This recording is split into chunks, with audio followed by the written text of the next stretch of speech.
Alexandre Dubé. Soucieux du moindre détail, il scrute tous les dossiers. Pour lui, l'actualité n'a aucun secret. Cube Radio. Florence Lamoureux est journaliste à la recherche ici à Cube Radio. Salut Florence. Salut Alexandre. Écoute, quel printemps, quel début d'été on a eu au niveau des phénomènes météo extrêmes. C'est vraiment, dresse-nous un peu le portrait de la situation parce que tant à l'international que chez nous, il y a des phénomènes vraiment particuliers. Puis je pense qu'on a été plusieurs à être marqués par les incendies de forêt. Vraiment, nos yeux sont portés ici, mais quand vous regardez là, ce matin, vraiment en particulier ce matin, les différents médias, il y a plein d'articles qui déferlent montrant là, les déboires climatiques un peu partout dans le monde. Ça va vraiment pas bien. Je vais probablement vous déprimer, mais je pense que c'est important qu'on prenne le temps de faire un tour d'horizon puis qu'on ait voir à quel point ça va mal un peu partout dans le monde. Donc, je débute mon tour d'horizon chez nous, au Québec. Les feux de forêt qui faisaient rage depuis plusieurs semaines s'étaient calmés. Mais vendredi dernier, 14 juillet, il y a un ordre d'évacuation qui a été donné aux résidents de la localité de Radisson, donc dans le nord du Québec, en raison des incendies de forêt et de la qualité de l'air. Il y a un feu qui s'approchait dangereusement des limites de la localité, donc on a voulu évacuer par mesure préventive. Puis finalement, là, la situation s'est complètement détériorée dans la zone nordique au cours des derniers jours en raison là, d'une ligne de foudre qui serait tombée la semaine dernière et qui a allumé des feux. Et les feux de forêt dans la zone nordique ont brûlé, Alexandre, des quantités historiques de territoire où actuellement 79 feux sont répertoriés, dont 10 qui sont considérés complètement hors de contrôle. Et en chiffres, c'est plus de 2,8 millions d'hectares qui ont brûlé dans la zone nordique depuis le début de l'année. Et à lui seul, le feu 218, on l'a appelé comme ça, mais c'est le feu qui fait rage près de Radisson. On aurait pu l'appeler le Christy de Gros Feu aussi. Le renommer. Jusqu'à présent, il a brûlé plus d'1 million d'hectares à lui seul. Donc, le feu 218, 1 million d'hectares. C'est le plus grand feu historique de l'ensemble du Québec pour les territoires que protège la SOPFEU. Et pour vous imaginer un peu à quel point le feu 218 est énorme, il est à peu près, en termes de kilomètres, un peu plus petit que le Liban. Donc, le pays du Liban fait à peu près 10 500 kilomètres. Donc, ce feu-là est un peu plus petit. Donc, ça vous donne une idée là, à quel point le feu est énorme. Et la SOPFEU se prépare à intensifier ses combats à la baie James et une équipe de gestion des feux majeurs en provenance des États-Unis devrait se rendre là aujourd'hui à Radisson, accompagné d'autres pompiers forestiers. On s'entend, on a besoin de renforts. Il y a aussi le premier ministre là, François Legault qui a annoncé se rendre dans le nord du Québec. Il va pas aller là, évidemment jusqu'à la baie James, mais il compte là, aller sur le terrain en Abitibi, dans le nord du Québec. C'est la première fois qu'il se déplace là, depuis le début des feux de forêt. Donc je pense Alexandre là, qui a tenu à montrer son support aux équipes qui travaillent là, sans cesse. Ben, c'est important, puis pour avoir discuté aussi avec des gens de la SOPFEU, c'est-à-dire que, tu sais, quand c'est un incendie comme le 218 près de Radisson, qui a brûlé plus d'1 million d'hectares, c'est un monstre, là, c'est énorme. Puis là, tu te dis, par où t'attaques ça? Alors, ce qu'on m'expliquait, c'est qu'il faut s'assurer que la tête du feu, donc à l'avant, que ça ne se dirige pas vers les localités, vers les municipalités. Puis c'est un peu la même stratégie qu'on a fait avec, par exemple, je sais pas moi, les feux vers le Belle-sur-Quévillon, vers Sainte-Terre, ou tu sais, dans les dernières semaines, c'est un peu ça. C'est que là, tu t'assures que la tête du feu ne va pas raser des villes. Mais, tu sais, le brasier est tellement immense qu'on peut pas combattre sur tous les fronts en même temps. Faut prioriser. C'est ce que la SOPFEU disait aussi, que normalement, c'est pas le genre de feu qu'ils vont combattre. Ils vont juste laisser aller, malheureusement. Mais vu que là, ça s'est mis à toucher la petite municipalité de Radisson, ils n'ont pas le choix d'aller combattre parce que ça touche des localités, justement. Ah oui, puis tu sais, c'est des drames humains derrière ça. T'sais. Pensons aux gens de Lebel-sur-Quévillon qui ont dû évacuer 2 fois.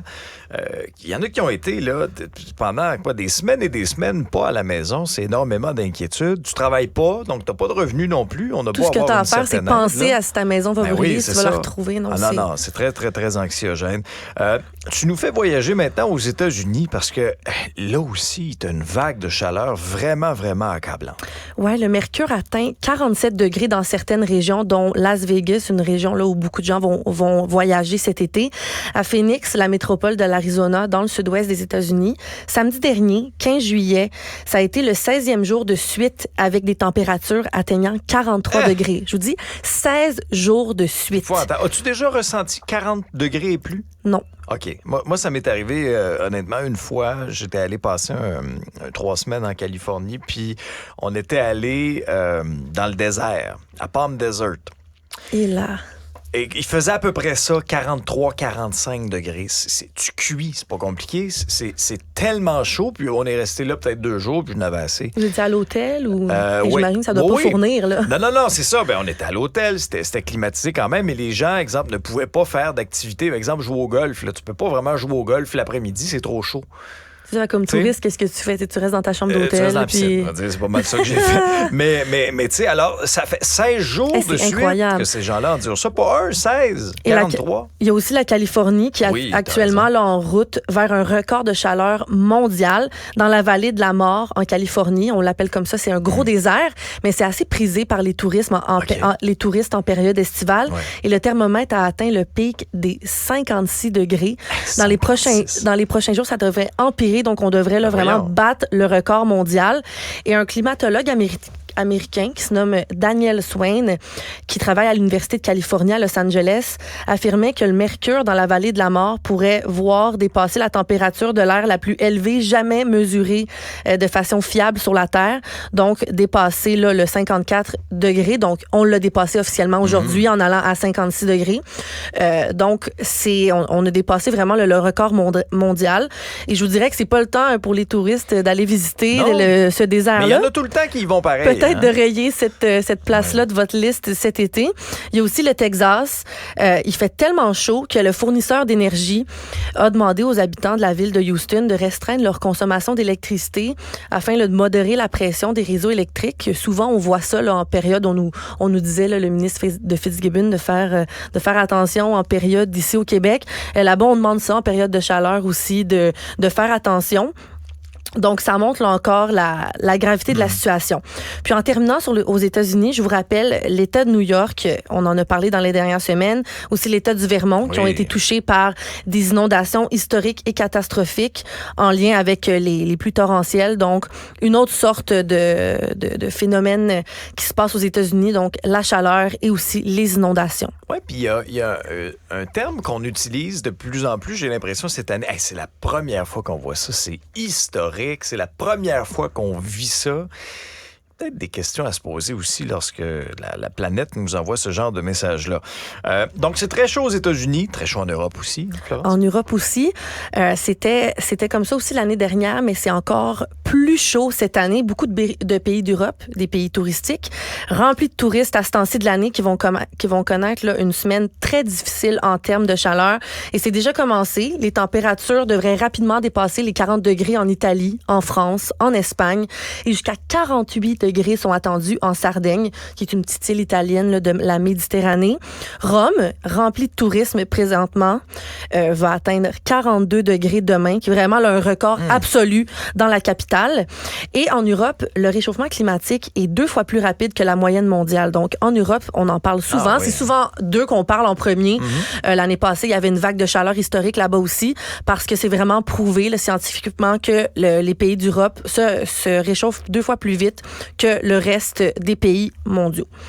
Et est-ce que la chaleur décourage les touristes? Moi, c'est la question que je me posais parce que l'Europe est très visitée à cette période de l'année.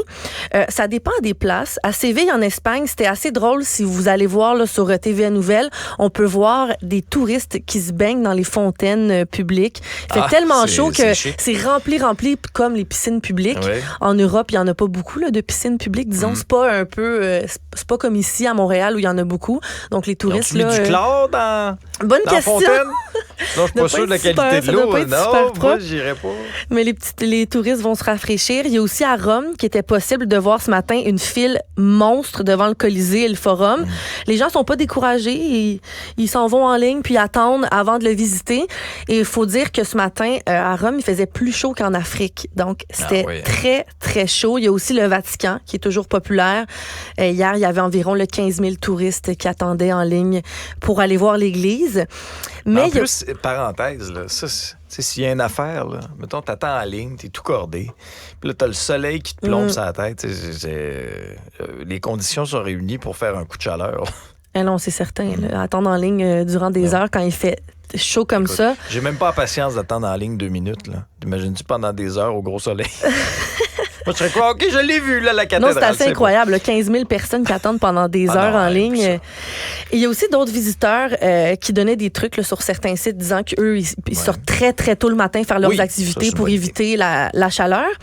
Il n'y a pas encore de chaleur qui a été de record de chaleur qui a été battu en Europe cette année, malgré le fait qu'il fait très chaud. Il a fait 48 degrés hier en Sardaigne, mais c'est légèrement en dessous du record de 48,8 degrés de l'année d'avant. Mais c'est certain que c'est quand même très chaud. Là. On n'est pas trop loin de battre le record. Oui, puis ça a eu des conséquences dramatiques. Là. Je lisais, selon une étude, là, c'est 60 000 morts à peu près.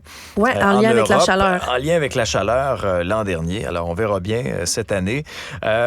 C'est très chaud en Asie aussi. J'ai vu des chiffres passer pour la Chine. Là. C'est incroyable. Oui, des dizaines de milliers de personnes ont dû être évacuées aujourd'hui dans le sud de la Chine et au Vietnam aussi, là, par mesure préventive. Il y a des dizaines de vols qui ont été annulés en raison d'un cyclone qui s'approche du continent. Aussi, bon.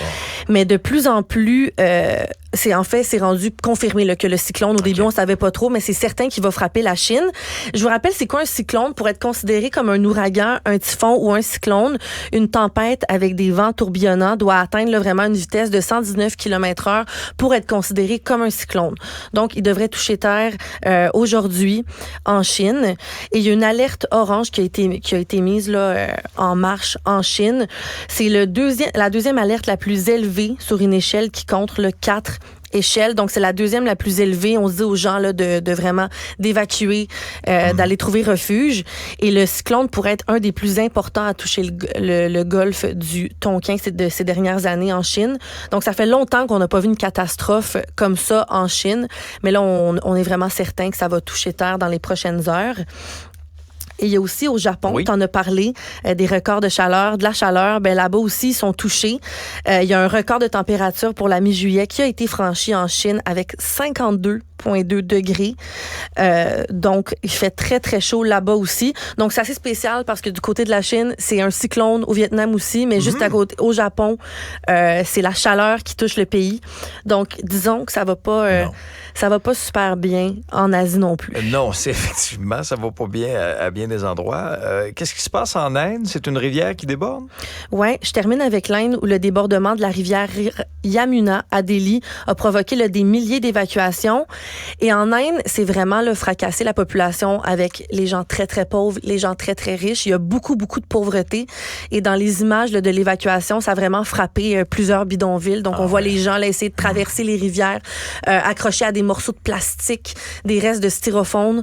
Donc, c'est une tristesse incroyable. Oui, donc en Inde, c'est des débordements de rivières. Donc, c'était mon récapitulatif. Disons que c'est assez décourageant, c'est essoufflant. Tu commences fort cette semaine. Ça peut nous causer même un peu d'éco-anxiété, toi. Comment tu vois ça? En vis-tu un peu?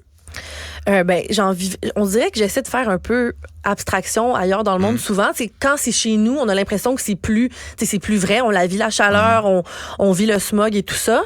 Mais là, en mettant le nez là-dedans ce matin, c'est la première fois que je faisais une revue de presse en lien vraiment avec ce qui se passait partout dans le monde. Puis je te dirais que depuis tantôt, je me sens assez anxieuse. Ça fait beaucoup d'anxiété de voir ce qui se passe ailleurs. Puis souvent, ce qui se passe aux États-Unis, à nos voisins en Europe, va nous arriver ici aussi. Ouais. Là.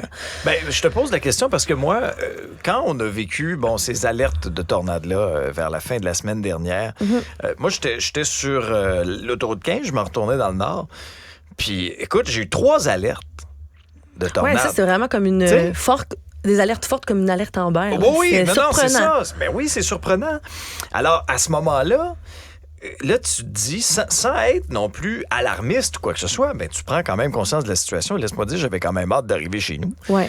J'avais hâte d'arriver chez nous, sécuriser aussi ce qui est autour de la maison, parce que souvent, les risques aussi, quand il y a... Dans ce cas-ci, c'était des risques de tornades. Non, c'est ça. Tu veux pas être sur la route quand ça se passe. Non, puis tu veux pas non plus que ton mobilier de jardin soit projeté puis qu'il puisse blesser quelqu'un ou faire des dommages. Alors, c'est un peu ça le risque. Et dans les dernières années, j'ai l'impression qu'effectivement, on a vécu toutes sortes de scénarios, que ce soit même les inondations, les feux de forêt. C'est toujours des niveaux. Hey, on n'a pas vu ça. Ça fait 50 ans qu'on habite ici. On n'a jamais vu ça. Cette phrase-là, mais j'ai l'impression que cette année, on dirait qu'il y a beaucoup de gens qui y croyaient pas ou qui avaient pas conscience de la gravité des événements, se sont rendus compte à quel point c'était important. Parce que là, on en a à chaque semaine. Chaque semaine, c'est des nouveaux événements. Moi, mes parents étaient en avion de retour d'Europe la semaine dernière. Fait que je te dirais que j'étais vraiment inquiète là, quand la tempête se passait puis qu'eux étaient dans leur avion. Là, disons que j'étais assez inquiète. Puis c'est pour les années à venir, disons que ça me frappait de plein fouet ces derniers jours. Ah ouais, j'ai l'impression qu'on prend conscience de tout ça. Très bien. Merci beaucoup, Florence. Merci. Bye.